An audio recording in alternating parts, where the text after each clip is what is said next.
우리 주님께서 친히 가르치신 주기도문의 결론이자 최고 하이라이트는 대개 나라와 권세와 영광이 아버지께 영원히 있사옵나이다입니다. 성경의 수많은 구절 중 하나를 꼽으라면 저는 서슴없이 이 말씀을 선택할 것입니다. 거기에는 그만한 이유가 있습니다.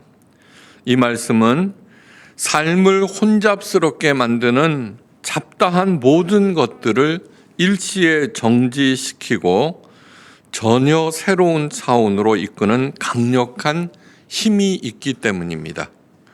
특별히 주기도문은 모든 세상에 있는 수억 개의 기도문 중에 유일하게 하나님께서 친히 내리신 그 기도문이라고 늘 말씀드렸습니다. 그런데 그 주기도문의 맨 마지막이 대개 나라와 권세와 영광이 아버지께 영원히 있사옵나이다 라고 끝맺는 것은 주기도문은 곧 기도의 정석을 가르치는 것이거든요. 그러니까 우리가 행하는 그 수많은 기도의 결론을 여러분들은 어떻게 내리시고 있는가를 점검하셔야 됩니다. 자, 이 말씀은 전혀 새로운 차원으로 이끄는 강력한 힘이 있다고 말씀드렸습니다. 그것을 마음에 새기고 오늘 말씀을 들으시기 바랍니다. 그동안 수천 번도 더했을 주기도문에서의 이 말씀이 오늘 여러분들의 심령을 깊게 찔러서 전혀 새로운 삶을 시작하는 계기가 되시기를 주님의 이름으로 간절히 축원합니다. 이 기도는 지금까지의 어토와는 전혀 다릅니다. 지금까지 살펴본 기도문들은 기원입니다. 내가 바라는 것, 그것을 하나님께 올리는 것이라고 하면은 오늘 이 말씀은 신앙 고백입니다. 그렇게 해달라는 것이 아니라 내가 그렇게 믿고 있다라는 뜻이기도 합니다. 주님께서 가르치신 이 기도문은 마태복음과 누가복음에 나와 있는데 약간의 차이가 납니다. 누가복음에는 나라와 권세와 영광이 아버지께 영원히 있사옵나이다라는 이 말씀이 없습니다. 그런데 누가복음이 먼저 쓰여졌느냐 마태복음이 먼저 쓰여졌느냐 마태복음이 원조라고 할 수 있습니다. 실제 우리가 하는 주기도문과도 약간 차이가 나는데 그것은 대개 나라와 권세와 영광이 아버지께 영원히 있사옵나이다라고 해서 대개라는 말이 첨부되어 있습니다. 대개라는 말이 무슨 뜻일까? 의문을 가진 적이 없으십니까? 예, 저는 영덕대개도 아니고 왜 이런 말씀을 붙였나 그러는데 대개라는 말은 큰 원칙으로 말하건대라는 뜻입니다. 그러니까 주기도문의 결론이죠. 큰 원칙으로 말하건대. 그러니까 지금까지의 모든 기원들은 하나님의 나라와 권세와 영광을 위한 것이 되어야 한다는 뜻입니다. 내 나라, 내 권세, 내 영광을 위한 것이 아니라 오로지 하나님을 위한 것이 되어야 한다는 뜻입니다. 여기에서 또다시 하나님을 잘 섬겨 내가 복을 받겠다는 기복신앙이 강력하게 부정됩니다. 제가 이제 목회를 지금 40년 가까이 했거든요. 당신은 무엇을 위해서 살아왔습니까? 그러면 저는 기복신앙을 모든 성도들에게서 빼어버리고 정말 하나님을 위한, 그래서 에이레네의 복을 받게 하는데 총력을 기울였다고 해도 과언이 아닙니다. 이 기복신앙은 신앙이라는 말이 붙여졌지만 신앙조차도 되지 못하는 정말 쓰레기 같은 것이다라고 하는 것을 잊어서는 절대로 안 됩니다. 수많은 종교와 기독교를 구별시키는 유일한 것이 무엇이냐 하면은 바로 기독교는 기복신앙이 절대로 아니다라고 하는 것입니다. 기독교의 타락은 곧 무엇이냐 하면은 기독교의 타락은 종교화되는 것이 기독교의 타락이고, 종교화된다라고 하는 것은 바로 기복신앙화된다는 얘기입니다. 기복신앙이라고 하는 것은 뭐예요?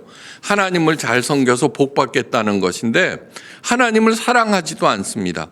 여러분, 10계명 중에 간음하지 말라라는 계명이 있죠. 그런데 그 간음이라고 하는 것은 무엇이냐 하면은 생명을 놀이개로 삼는 것입니다. 사랑하지도 않으면서 그저 놀이개로 가지고 노는 것을 모두 다 간음입니다.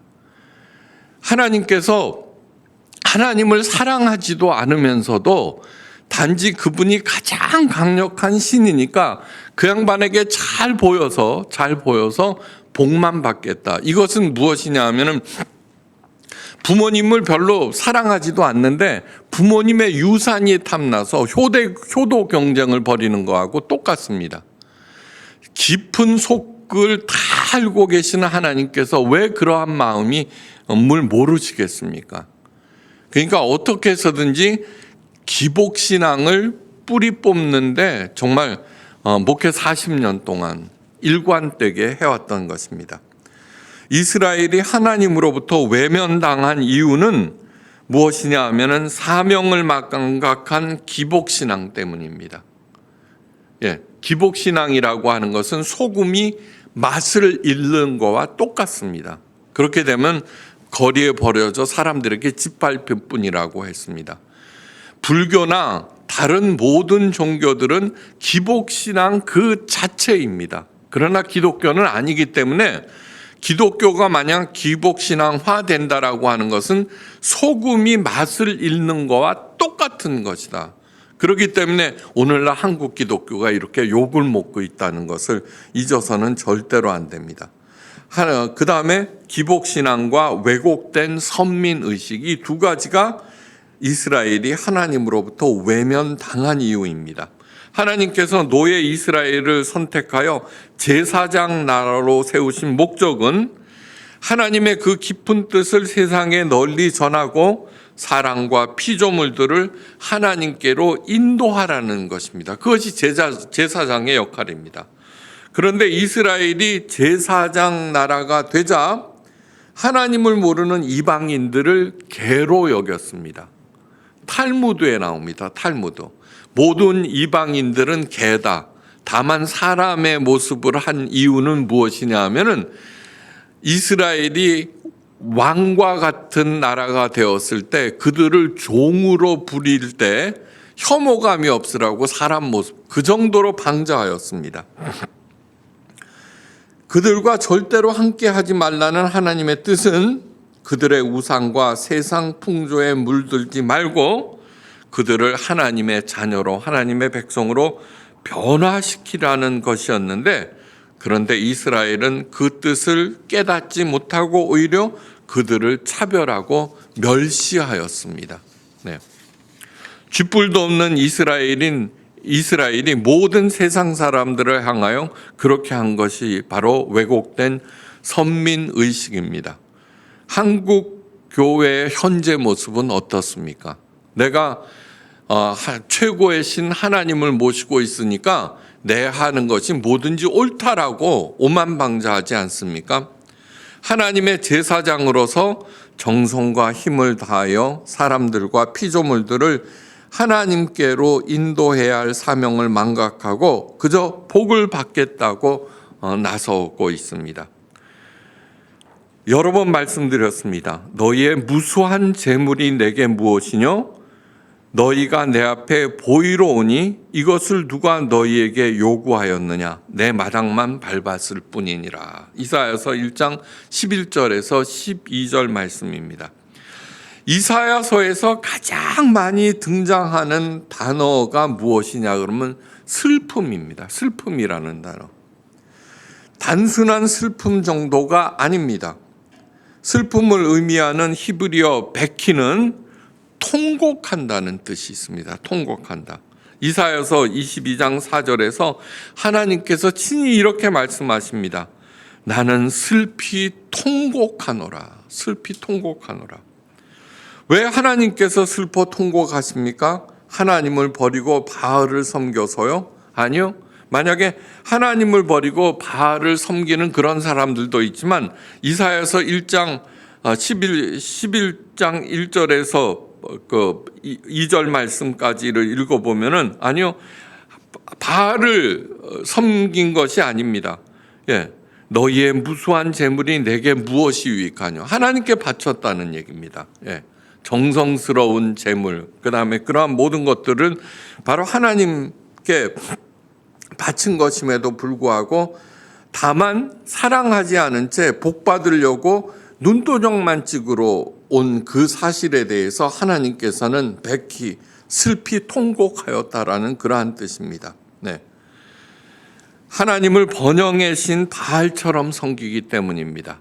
그러니까 다시 말해서 하나님을 바알처럼 섬기는 것을 무엇이라고 하느냐 그러면은 하나님을 음란히 섬긴다라고 표현하고 있습니다. 음란이라는 말이 바로 간음한다는 얘기입니다.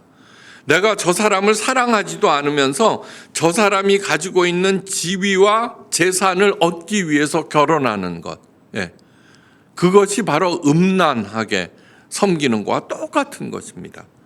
그러니까 이 기복신앙에 대한 통렬한 비판이자 탄식입니다. 그런데 내가 이 기복신앙조차도 없이 그저 하루하루를 살아간다면은 그냥 그 모양 저 모양으로 하나님께서 얼마나 슬퍼하시고 목 놓아 우실까 한번 마음속으로 깊이 생각해 보시기 바랍니다. 나라와 권세와 영광이 하나님께만 있다는 생각이 최고 영감의 원천, 아니 이 말씀 자체가 최고의 영감입니다. 예. 전 세계에 있는 모든 사람들, 모든 종교들은 뭐예요? 내가 복을 받겠다고 드린 치성을 드립니다. 그 높은 산을 올라가고 오체 투지를 하고 고행을 하고 뭐 수행을 하고 그러한 것들이 뭐예요? 예, 내가 복을 받겠다는 그러한 몸부림들입니다. 그런데 예외가 없이 그런데 하나님께서 나타나셔서 이 말씀을 전한 것입니다. 예. 바로 이 말씀, 이 생각으로 살았던 사람들, 이 말씀에 사로잡혔던 사람들이 곧 성경에 기록된 하나님의 사람들입니다. 아브라함, 이삭, 야곱, 요셉, 모세, 다윗, 다니엘 등등 성경에 기록된 이 사람들의 모든 이야기는 내 권세와 내 영광을 얻기 위한 삶이 하나님의 나라와 권세와 영광을 위한 삶으로 어떻게 전환되는가의 과정을 보여주고 있습니다. 예. 왜요? 우리도 그렇게 살라는 얘기입니다. 그래서 기도의 정석인 주기도문을 가르치시면서 마지막에 이 말씀을 하신 것입니다. 본토 친척 아비집을 떠나 내가 지시한 곳으로 가라는 말씀을 들은 아브라함, 그리하면 큰 민족을 이루고 복의 근원이 되게 하시겠다는 하나님의 약속을 믿고 길을 떠납니다. 목숨을 부지하기 위해서 이리저리 다니면서 이 일 저 일 합니다. 그렇게 수많은 시행착오 끝에 드디어 깨달아 알게 됩니다. 아비의 집을 떠나 지시한 곳으로 가라는 것은 내 왕국, 내 권세와 내 영광이 아니라 하나님 나라와 권세와 영광을 위해서 살라는 것이구나. 예, 하나님을 가장 사랑하라는 것이구나. 그래서 그는 자신의 나라와 자신의 권세와 영광의 유일한 근거인 100세 때 낳은 아들 이삭을 하나님께 바칩니다. 무슨 뜻입니까? 예, 이삭보다도 하나님 당신을 더 사랑합니다라는 신앙 고백입니다. 그리고 그 유명한 여호와 이레, 여호와의 산에서 준비되리라는 최고의 복을 받습니다.